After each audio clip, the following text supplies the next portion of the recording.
کہ جو عورت خوشبو لگا کے بازاروں میں نکلتی ہے اس خیال سے کہ مرد سونگے اور اس کی طرف مانوس ہوں، فرمایا کہ وہ عورت زنا کی دعوت دینے والی ہے۔ تیرا پردہ تیرے لیے بوجھ نہیں ہے، تیرے پردے کی ایک سلوٹ تیری آبرو کا پہنا، تیرا برقع تیری عظمتوں کا نشان ہے۔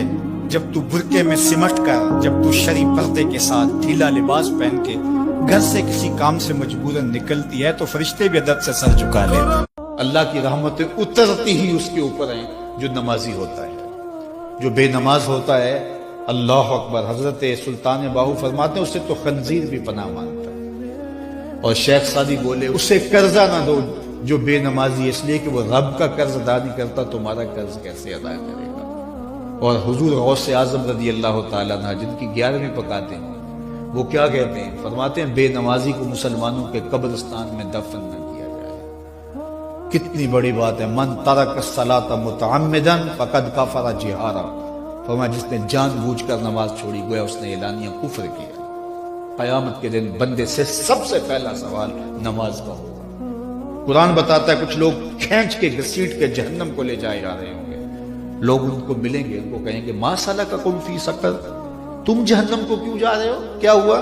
تو وہ کیا کہیں گے؟ لم نکو من المصلین، ہم نماز نہیں پڑھا کرتے تھے۔ آج آپ ریاض الجنہ میں جاتے ہیں تو پہلے ایپ ڈاؤن لوڈ کرنا پڑتی ہے اور پھر وقت لینا پڑتا ہے، پھر لائن میں لگ کے آپ کو ریاض الجنہ میں آدھا گھنٹہ ٹھہرنے کا موقع ملتا ہے، لیکن حسین کے گھر کا دروازہ ریاض الجنہ میں کھلتا۔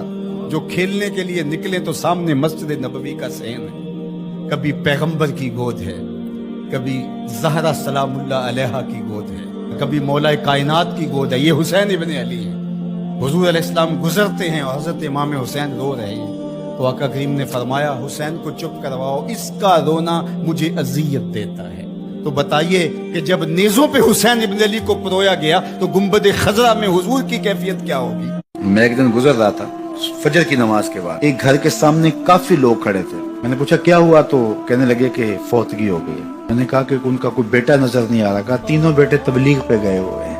میں نے کہا ماں کی پھر اچانک طبیعت خراب ہوئی ہوگی، کوئی ہارٹ کا مسئلہ بن گیا؟ کہا نہیں ماں فالج میں مبتلا تھی۔ میں نے کہا پھر تو بہت زیادتی ہے کہ ماں فالج میں مبتلا اور تینوں بیٹے تبلیغ پہ گئے ہوئے۔ ماں کو ضرورت ہے اور بیٹا جا کے پیر کے دربار پہ بیٹھا ہے، غوث اعظم بھی ہیں تو فیض نہیں ملے گا۔ پہلا مرشد ماں ہے، وہ تو مہربانی ہے ان کی جو اذیت دیتے ہیں، تکلیف پہنچاتے ہیں، اس لیے کہ اس کے بدلے میں گناہ دھل رہے ہوتے ہیں اور اندر صاف ہو رہا ہوتا ہے۔ یہ کوئی میرا بتایا ہوا اور بیان کردہ فلسفہ نہیں ہے۔ حضرت ابو سعید خدری اور حضرت ابو ہریرہ